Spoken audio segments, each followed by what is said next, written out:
On the way kami papuntang Divisoria. Yan, papunta yung Divisoria.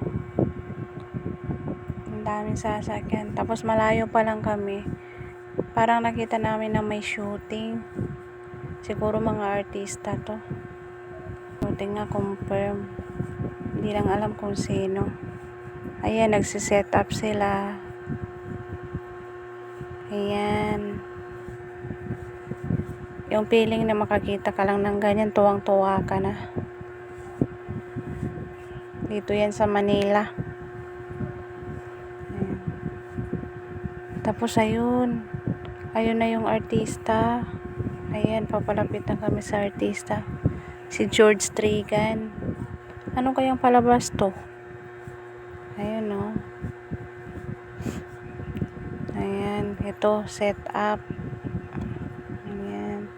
Kaya huminto muna yung asawa ko. Titingnan namin kung anong palabas to. Ayun. Tatakbo ba yung pamangkin ng asawa ko?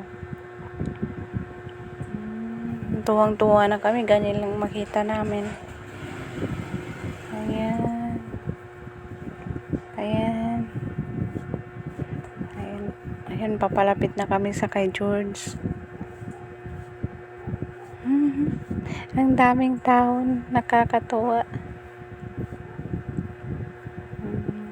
Kakagulo eh. Si George lang yan eh.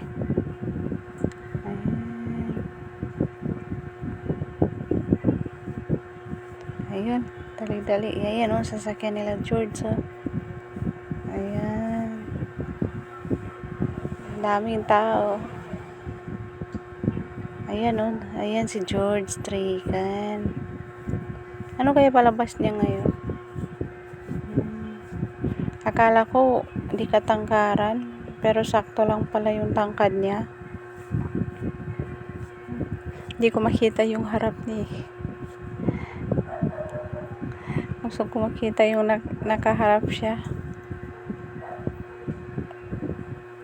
Dito yan sa Baseco. Sa may Delpan ata to. Delpan. Papuntang Divisoria.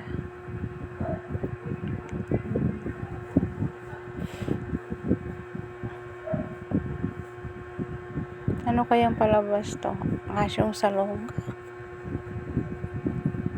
Hanggang likod lang nakikita natin. Kaya ito, humarap ako.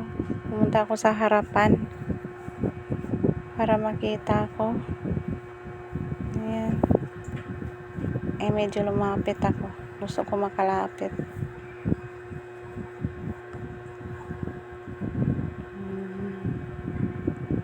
Ayun. Ayan, nakalapit tayo.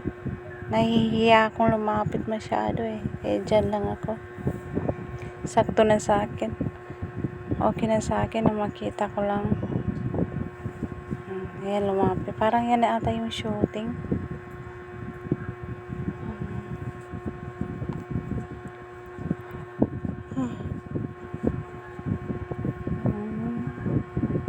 Ganyan lang pala mag-shoot. Mabilisan lang. Ngayon tapos na sila. Paalis na sila.